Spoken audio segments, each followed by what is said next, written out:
And its Prime Minister Narendra Modi's strong message to forces, full operational freedom after Pahalgam terror attack.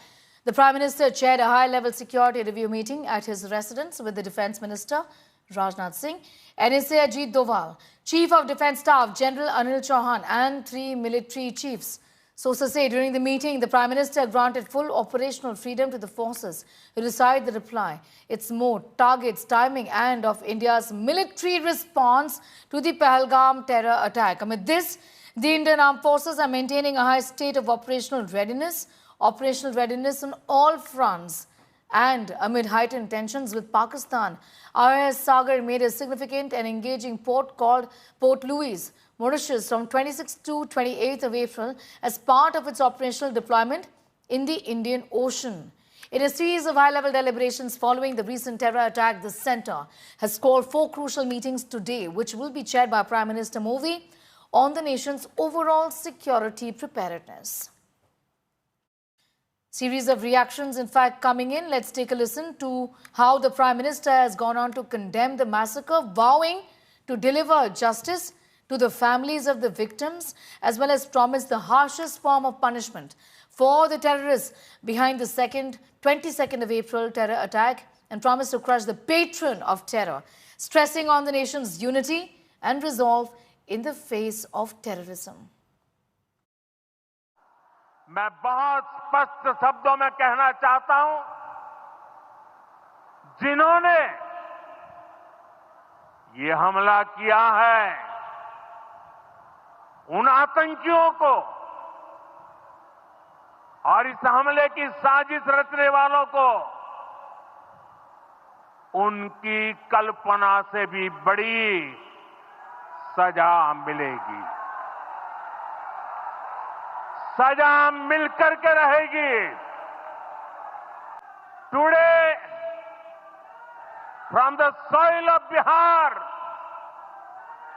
I say to the whole world,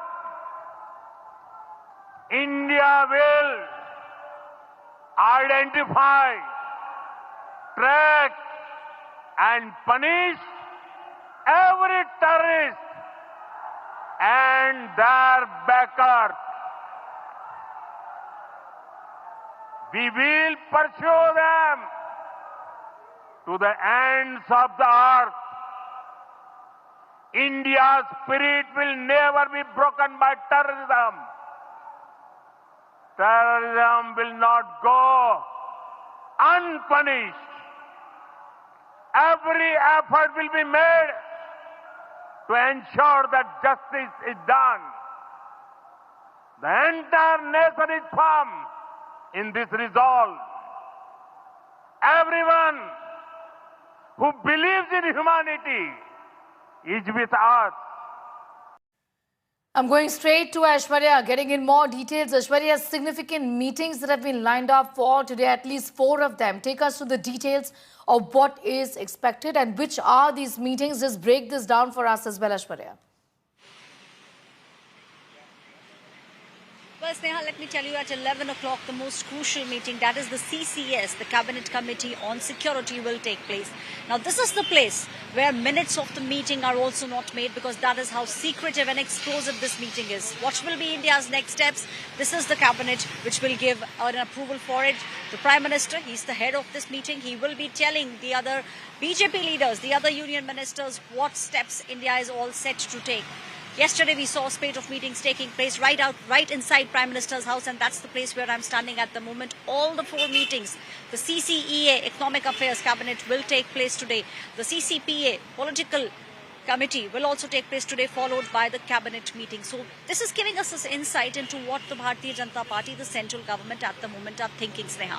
First and foremost, give a befitting response to Pakistan. We have seen how over the past 8 days, continuously ceasefire violations are being done by Pakistan. The Indian Army has been giving it back to Pakistan on that front. On the other side, we are seeing how well India as an economy has been doing over the past many years. To keep the momentum going, the country needs to be stable. That's the reason why we are seeing the cabinet also taking place today. So simultaneously, the government is looking at both these things.